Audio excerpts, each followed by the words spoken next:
I'm Jim Check with Kelowna Now. And I'm Renee Merrifield. And we're here with Beyond the Ballot. Lots, again, to talk about. Just like, it seems like there's never... Jim, I can't believe we're going to try right? and do this in a half an hour. Yeah, it's crazy. We're going to start with Bill 7, David Eby, Premier Eby. And as I said, to Jim just before we started, I think that this is one of those bills that British Columbians need to pay attention to. This is something that could be so life-changing that if we don't actually draw attention to it, we would be not doing our job in terms of this show. But Bill 7 came out last Thursday. It basically, kind of slid under the wire. There was a press conference that was held around it, but this is right before a 2-week break. So, the Legislative Assembly here in BC is now on a 2-week break for spring break. And this Bill 7 is probably one of the most far-reaching bills in terms of its power that I have ever seen in my life. I'm not talking about like in my political life, in my entire life. It's called the Economic Stabilization Act. And name. Yeah, super cool name. And what Eby promoted it as, and Nikki Sharma, who introduced the bill, our Attorney General, is that it was promoted as it's seeking to grant British Columbia government extensive powers to swiftly counteract economic threats, particularly those arising from the escalating U.S. tariffs. Now, this bill assumes that BC could do anything to actually affect this positively, but it allows Eby and the cabinet to make any decision they want, to enact any legislation or regulation that they see fit, and they do not have to go to the Legislative Assembly for ratification. They can do it unilaterally with a cabinet decision. Now, this also, if I was an NDP backbencher, you are out of conversation. You are out of what the government is doing. It basically goes to Eby and his cabinet to make all of those decisions. They don't have to call the Legislative Assembly back. They can make any number of decisions that they possibly want and never has to go to vote. And basically, when Eby was pressed on it, said, well, the people of British Columbia can just, this is a confidence vote, so the people of British Columbia can just choose to go to an election and vote me out. So that is the only recourse that British Columbians have. And even in the actual bill, it gives them the ability to override any rights, any liabilities. The court system is completely extricated out of any legislation or legislative checks and balances. So this is the most sweeping piece of legislation that I have ever seen, giving full power and autonomy to a premier and cabinet. That is a razor-thin majority right now, and I think is a very, very dangerous piece. I guess the question that some people are asking is, like, why do we have a legislature, or a parliament? It seems like the Liberal government and the NDP government seem to be want to be drunk on power, where they don't have to deal with legislature, and they don't have to deal with parliament. And because democracy is messy, right? That's you go in there and you hash things out, right? And like you say, it even takes out the backbenchers in the NDP, not just the Conservatives or the Green Party. It takes out basically everybody out of the equation. It's a really tight circle of people, and realistically, David Eby making the decisions, right? And this is, each of those MLAs that are sitting there, whether you're in opposition, whether you're sitting as an independent, whether you're a small party like the Greens, or whether you're a part of the backbench of the NDPs or in cabinet, your duty, your job is to represent your constituents first. Right. What this does is it silences anyone outside of cabinet. And, it's almost a little eerie that, Eby gave all of these cabinet positions as his first act and then did nothing for 3 months. Right. And then comes out with Bill 7. There's only been 7 pieces of legislation, and 3 of those will be, throne speech and budget related. Bill 7 is this sweeping power that he is giving to cabinet. I think this is incredibly insane. And he's saying he needs this in order to be able to react quickly to whatever Trump throws at us. The reality is not another premier across Canada needs this. He has a majority. Use Parliament, use the Legislative Assembly, use the system of government and checks and balances that we have in Canada here. And literally, this is a law that would go and circumvent that entire that entire process. Yeah, and when he talks about it being necessary for the economy and that almost everything the government does deals with the economy. So you can just basically say almost everything, right? So, I mean, it's really, other than, a few things, like maybe like the holidays that he speaks on, like really what is the purpose of the legislature then? Like, let's sell that building. Yeah, and when we talk to the economy is in dire straits in BC. Everyone knows it, everyone feels it. We are, 9th out of 10 in terms of predictions on all of the chief economists across Canada. This is not a good time for BC, but Trump did not get us here. Eby's government got us here. Yeah. And so for him to now say that he needs ultimate power and authority to be able to react to these economic times, I think is so disingenuous and really scapegoating Trump. Now, dear God, there are so much that I could say about Trump. So please, we can get started on that as our next topic of conversation. But this is not the answer. This is actually basically becoming what you are accusing Trump of being, which is authoritarian and neglecting your elected citizens.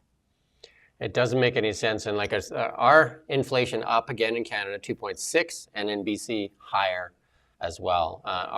The GDP per capita in BC has definitely been lagging. And these things have been around long before Trump. The investment capital, you and I talked about it so many times, the investment capital fleeing British Columbia has been here long before Donald Trump took office. And it's going to get worse. Carney, through regulation, not through law, the carbon tax still exists because he has not called Parliament back yet. But through regulation, zeroed out consumer carbon tax. So our inflation numbers are actually going to get worse. Here in BC, that has not happened. Eby has to go to the Legislative Assembly. That's not going to be possible before April 1st because they don't even get back until just before that. And I think March 31st or April 1st is their first day back in the Legislative Assembly. So we're not going to see any activity on that. And so our inflation numbers are going to continue to skyrocket as we still pay carbon tax and the rest of Canada is not. Now, also, Eby is in trouble. He has said that he will remove carbon tax. That is and by my rough math, Brenda Bailey, the finance minister, just came out with her numbers. 199 million is what industry pays in terms of carbon tax. So 199 million of 3 billion, we've got a $2.8 billion gap. Even if they remove the carbon tax rebate, which is about 800 million, we still have a $2 billion gap in our revenue for our budget. That means that instead of that $11 billion deficit, we are now in a $13 billion deficit, which I think is catastrophic for a province that has an economy that's barely sputtering. And then he wants power to basically run the economy without any oversight, which is, doesn't make a lot of sense. Look at where the oversight got us to. I mean, honestly, we are in dire straits. And, this Bill 7 is a bizarre, even some of the pundits that are left of center or left wing, I would call them, like the Von Palmers of the world, wrote one of the most scathing articles I've ever seen. It was actually what tweaked me to Bill 7 and had me do investigation, is that I saw the Von Palmer article and I was like, what could Eby do that would be so detrimental that Von Palmer would write such a scathing article? And honestly, once I read that article and then went and read the actual Bill 7, it was worse than I thought. There was nothing that could pull back that power outside of an election. There was no way to trigger that election, but because he doesn't have to call a legislative assembly. This is the most bizarre bill I've ever seen, and I think we need to sound the alarm bell. We need to get loud, write your MLAs, talk to your friends, get on social media. We need to draw attention to Bill 7 being insanely detrimental to our future here in BC. He would argue, though, that he said that there is an end date for this May 2027, which they could just obviously extend because he has this far-reaching powers and he could extend it forever, just like we did with COVID too. Yeah, that's no. And this is another one. This is a laser focus on our community here in Kelowna. Kelowna makes another top 10 list, actually number 1 on the list in northwestern North America here for highest property crime per capita, and the number 1 for 49 urban center, number 2 for 300 urban centers in U.S. and Canada. Number 1. So that a lot of that has to do with Eby's lax on crime, property crimes especially, and even on the drug policies. I'm Yeah, sure. this goes right to our this goes right to our laws. This goes right to our prosecutors who are just not prosecuting property crimes. This goes right to our police force who are completely powerless and have just given up on even trying to catch them, never mind prosecute them. And this goes back to our decriminalization policy and that like carte blanche that that Eby has given to certain portions of our society that choose to profit off of those citizens who are trying to live Maybe put that graphic up again, Rommel. I've heard the stories, and when I served as an MLA, I was working specifically with certain neighborhoods. They would have 7, 8, 9 break-ins to cars on a given night. And we're talking about, where nothing was even stolen, just literally, windows smashed. And if you've ever had one of your windows smashed in your car, it takes weeks to actually get that repaired. And you're driving around with plastic on a window, et cetera, oftentimes with hundreds of dollars, even more than that. We've got criminals who are actually, arrested and they're re-released later on that afternoon. We have a detrimental system that is allowing really criminals to profit and criminals to wander our streets without any retribution. And I've talked to quite a few young people, and that window, which is $200-300, is for them right now is the ability to make rent or buy food, right? So absolutely, like this senseless property crime, and like it's a lot of things, stolen bikes, all kinds of things, right? Property crime, break and enters. A lot of the theft in stores too, like shoplifting. I just watched a video just recently. 4 people went into a store and just basically just shoveled the stuff off the shelves into garbage buckets and walk out, right? Well, and one of the store owners was telling me that one of his staff, chased someone who had stolen, chased them right to the RCMP office. That's downtown there on Clement and Richter, and out comes an officer because there's this tumult on the ground, and the store clerk said, well, you have to arrest them. Look at everything that I said is in the backpack. And the RCMP officer looked and said, well, then I have to arrest you for assault because you actually tackled him. And I mean, the disheartenment on that, store clerk that, he had saved this thousands of dollars of goods for his enterprise. And in the end, just literally being told that he was going to be charged with assault and believing that assault charge would probably stick and the arrest and the property crime would not. We have an issue. We have an issue. And what I would like to see is all levels of government working on exactly these issues. It starts with federal governments and bail reform. It then goes to, our provincial governments and what our mandates are for our Crown prosecutors and our Crown Prosecution Service. We absolutely need to sound the alarm bell. We need more Crown prosecutors. We need more due diligence. Judging, we have so many judge vacancies right now. Our court system is overloaded, and our jails are not overloaded. Our jails are sitting at about 30% occupancy with 70% available, and we need to do something to really, really fight this back.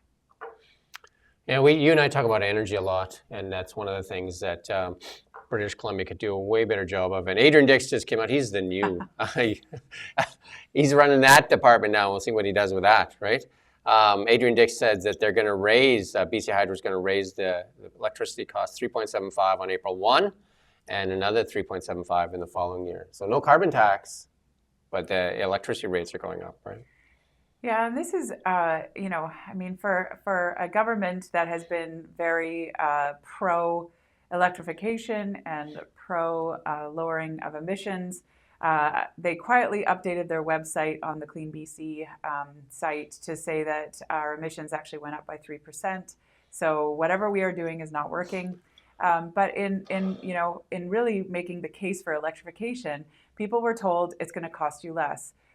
When electricity rates go up, that is not going to cost you less. It's not going to cost you less for your heat pump that doesn't have natural gas and now runs exclusively on electricity. And it's not going to cost you less to charge your car that you were mandated to buy because 26% of all vehicles have to be electric by this next year and 90% by 2030.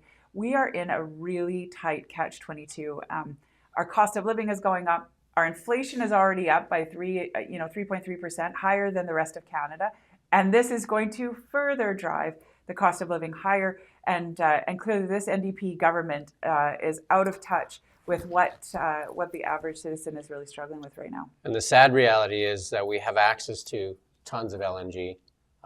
Even if we don't have enough ourselves, we have lots from our neighbor next door, and it's cheap and it's effective, and it's something that Eby doesn't want to use. And I was speaking with some some house guests last night who were in town visiting, and and the conversation went around to all of these different issues, and they said, well, yeah, but Doug Ford, he punched back and was going to shut off electricity, and I was like, I was desperate to have Premier Ford stop talking, because BC imports, especially during the winter, imports our electricity from Washington State and Alberta.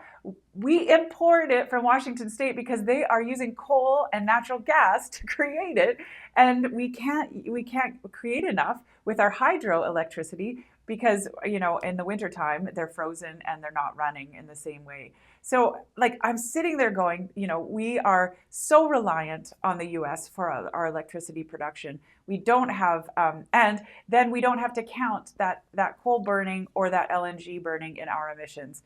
They get to count it in their emissions, which is why one of the reasons that Alberta's emissions are so high.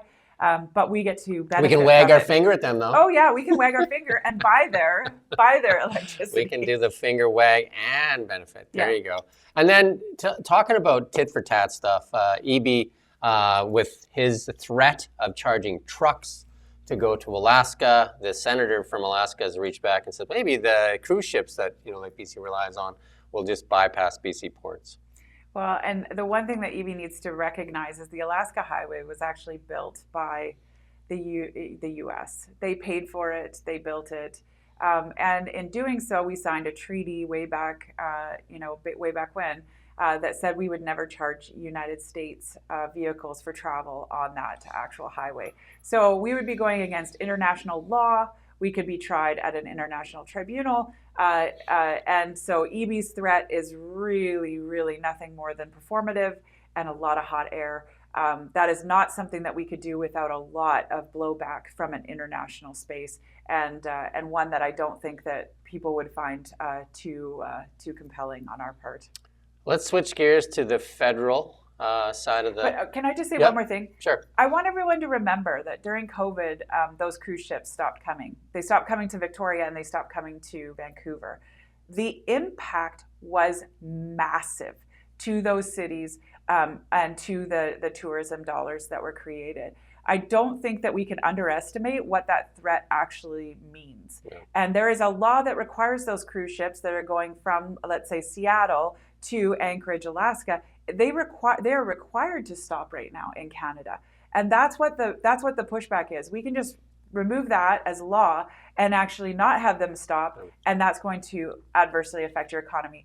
It absolutely will adversely affect our economy. All those people on those cruise ships are in one mode. They want to spend money because they're on vacation, right? Totally. And it's a tough loss for that too. In the federal side of things, though, Mark Carney, the new Prime Minister of Canada, sounds like he's going to call an election, but he's getting a little bit of pushback on his non-disclosure. And here's a clip here that we're going to play with CBC Rosemary's Barton asking the question about disclosure. Point final. Are you saying you are not going to any conflict of interest? Yes. You spend most of your time life in the private sector. There's no possible conflict of interest in your assets. It's very difficult to believe. Look inside yourself, Rosemary. I mean, you start from a prior of conflict and ill will. I have served in the private sector. I have stood up for Canada. I have left my roles in the private sector at a time of crisis for our country. I'm complying with all the rules. Your line of questioning is trying to invent new rules. I'm complying with the rules that Parliament has laid out and the responsibilities of the Ethics Commissioner. And I will continue to comply with those rules. There you go. Oh, he is not liking that question. No prime minister should respond to a reporter with that amount of contempt and that amount of edge. This is a legitimate question, and when he answers back that he is complying with all of the rules, it means that he does not have to put anything in a blind trust yet. He could have everything outside of a blind trust because the rules only require you to put them into a blind trust 120 days after you've been elected. So he could have everything that he had before in the private sector, and he could completely be in a conflict of interest and still be complying with all of the rules to date, which is exactly what the question was from Ms. Barton. The fact that he pushes back and talks about ill will that she has for him and the look within is an absolutely inappropriate way to respond to a journalist. And I don't want to go into a gender specific conversation, but that was just a brutal look on a brand new prime minister. Journalists don't like Donald Trump because he pushes back sometimes and actually berates reporters and journalists. This is just another form of berating a journalist. It's just it's done in a more, I guess, arrogant way, as opposed to Trump is more like bullying, where he says you're stupid and your outlet is stupid, and he's basically just like arrogantly telling her she's too stupid and shouldn't be asking that question, and that she's making up new rules. Yeah. I think that the prime minister has something to hide right now. If he didn't, he would answer it more less about rules and more in line with everything is in a blind trust. I don't, I will fully disclose to everyone, here is my disclosure. Right. Do it preemptively. Like, you don't have to wait to be sworn in or be elected in to actually have. What are you hiding is the question. Yeah. What are you hiding? Like, disclose absolutely everything and file that disclosure right now and file it openly. Whenever you get into a relationship with anybody, and you would say that he's in the number one relationship with Canadians, he wants to lead Canadians, so he's in this relationship. And if you get into a relationship with somebody, why wouldn't you want to get into it starting on the foundation of trust? 100%. I mean, I read one of the pundits, and this is actually a very left-leaning Globe and Mail journalist, who said after the fact that if that's how the prime minister answers, he's not going to be prime minister for long. That was an incredibly rude, condescending, and very, very defended way to respond, and really was not a good look on a prime minister. The other thing that I will say was not a good look on a prime minister is that his first trip after becoming prime minister is not to the rest of Canada to really rally the troops and project unity. It was not to defend our farming communities and the Manitoba, Saskatchewan, and Alberta farmers who are being decimated by China tariffs. It was not to sort of project this unification. It was to go to France and the UK. We are not huge trading partners. They are not, yes, they are allies, but definitely, the pomp and ceremony that was produced in that 24-hour trip, it certainly seemed like an unnecessary on where. We have to remember that Mark Carney identifies as a European when he was asked, in an interview, who he is, and he says, "I'm a European." So he's very tight with these people over there. Like, that is his. I guess you'd say his club. Yeah. He's very tight with these people, and they have very similar ideals. And here's an exchange actually on the carbon tax that they said they're getting rid of the carbon tax, and then here's an exchange with Mark Carney when asked about the carbon tax as well and why he's in Europe. We have our largest trading partner, as we've been discussing, attacking us, putting tariffs on us. On the other hand, we have the opportunity to diversify trade. Guess what one of the requirements is to diversify trade to the European Union? Guess what one of the requirements is to diversify trade to the United Kingdom? Guess what one of the requirements will be to diversify trade to emerging Asia? Is to have a form of price on carbon. Well, he's not telling the truth. Yeah. He is not telling the truth. We do not need to have a formal price on carbon. The U.S. does not. Russia does not. China does not, and they are all selling LNG. They are all selling into Europe. This does not need to happen. Europe is desperate for energy. They are, absolutely. So this is Yeah. this was so disingenuous, and I don't know who he thinks he's fooling. Like, Yeah. I mean, Jason Kenney was out almost immediately saying, "No, we signed 64 trade agreements and we did not have carbon tax. That is not a requirement." And so for him to say that, I think, be careful. This is his mantra, and I strongly encourage anyone that has not read his book, Values. Go out, find it, and read it. If you want to know what our prime minister is all about, he has basically written 300 pages to tell us.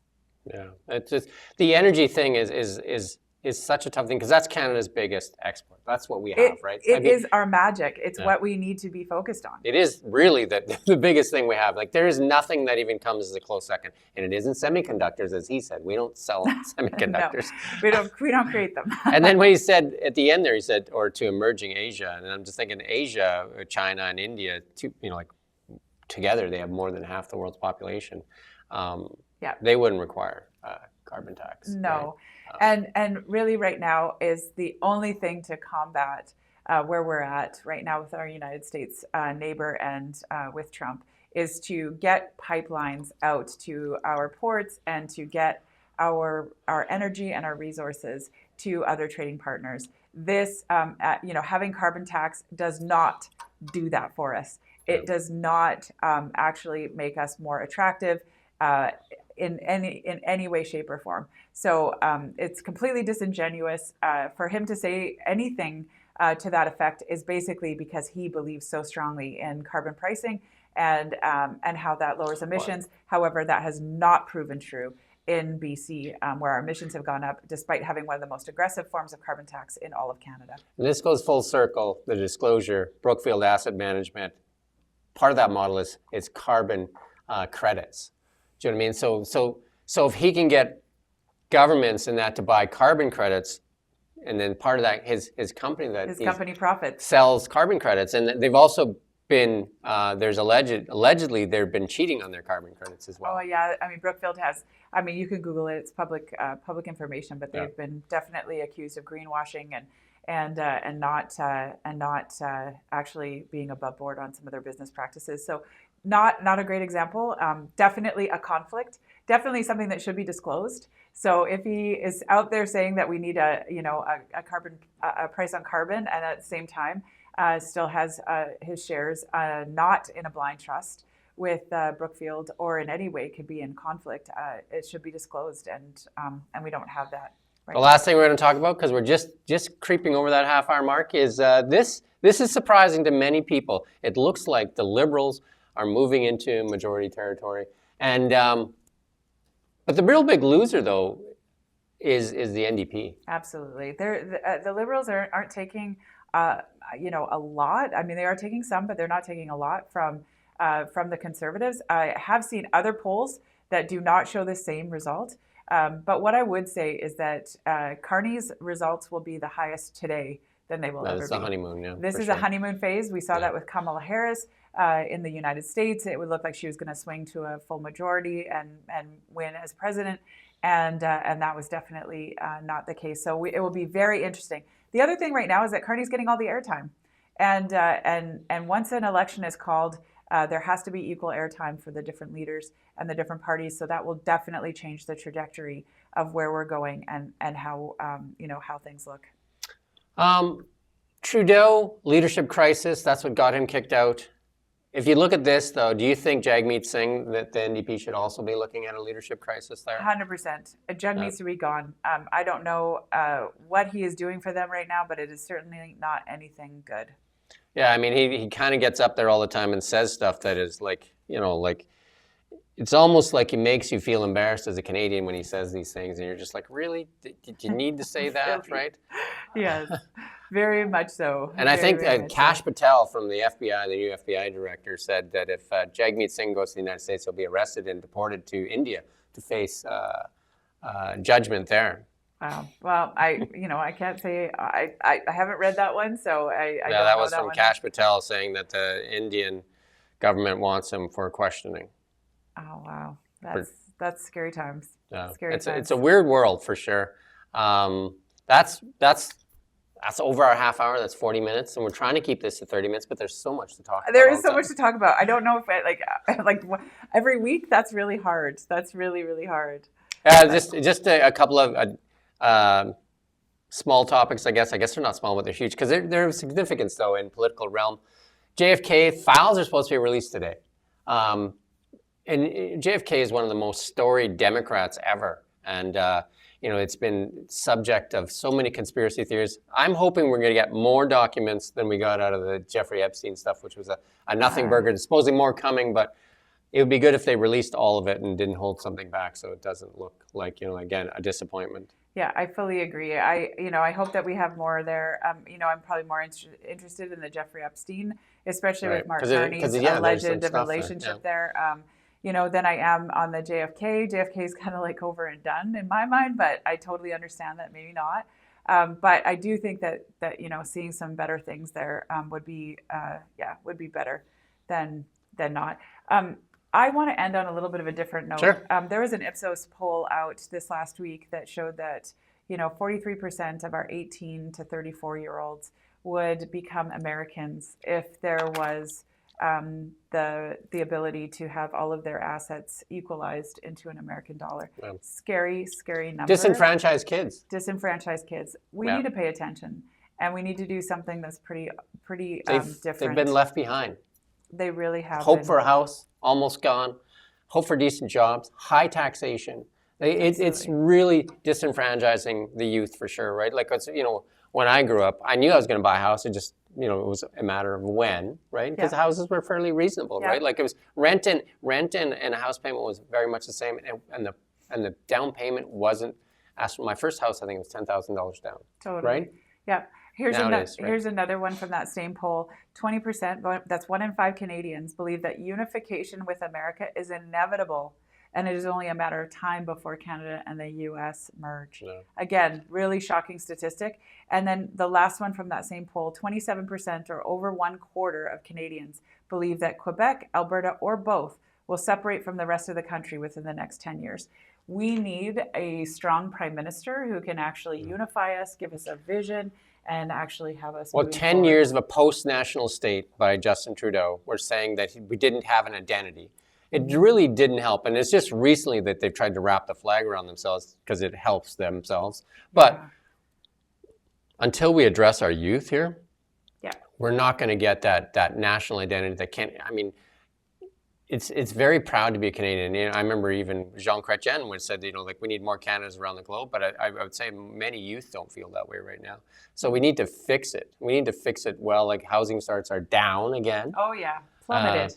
Housing starts, and GDP per capita is the one that most people look at. And if you look at the disparity between Canada and the US, that gap continues to grow. We used to be ahead of them there too, right? We did. There's something wrong. And when Eby blames just Trump for investment capital in BC, he needs to go look at the history of the last couple, 3-4 years and see it's been happening long before Trump. And we have to be honest with ourselves. People say, we shouldn't even talk about this. If we don't start being honest with what's wrong with Canada, how are we going to fix it? Agreed. 100%. It's a great way to end. Yeah. And we do thank you for watching Kelowna Now.